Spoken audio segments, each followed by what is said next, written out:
देखंतु ए चित्र जड़े असहाय महिला दुई कुनी कुनी शिशु को सांगरे धरी घर घर बुलुछंती भिक्षा करुछंती। ए दृश्य देखि आपण माने भाबुथिबे अभाव कारणरू भिक्षावृत्ति करुछंती। हेले एठी भोक अछि सत, किंतु ए भिक भोक पाई नुहे, निज बंचिबा पाई नुहे, मृत भाईर शुद्धिक्रिया पाई। नीलगिरी ब्लॉक उड़ापदा गाँवर झुणु बिंधाणी 5 दिन तले तांको भाई रमेश बिंधाणी मृत्यु होईछि। अर्थ अभावरू भाई को पोड़ी न पारी बाध्य होई पहाड़ पाखरे पोती देइछंती।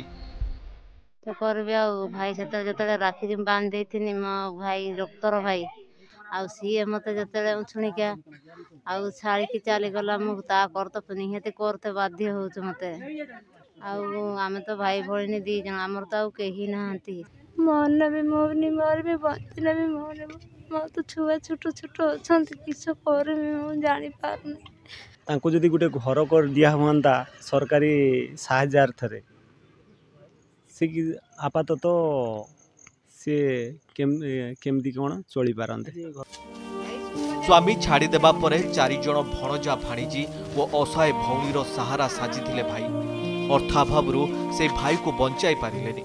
मृत्यु परे शव पोड़िबा पई काठ किणी पारि नथिले, हेले भाईर शुद्धिक्रिया करिबा पई चेष्टा चलाइछंती। एबे गाँ गाँ बुले भिक मागुछंती भौणी और भाणीजी टंकाए टंकाए जोगाड़ करिबारे लागिछंती। ता भाई मर जाइए आ सुधबाद कर पारनाते आ सरकार टे किसी मिलते टे साहाଯ୍य टे मिलते हो जाता घर द्वार ना लोकटा हैरान हो कड़ रोच बोधे क्या इकड़ सार रोच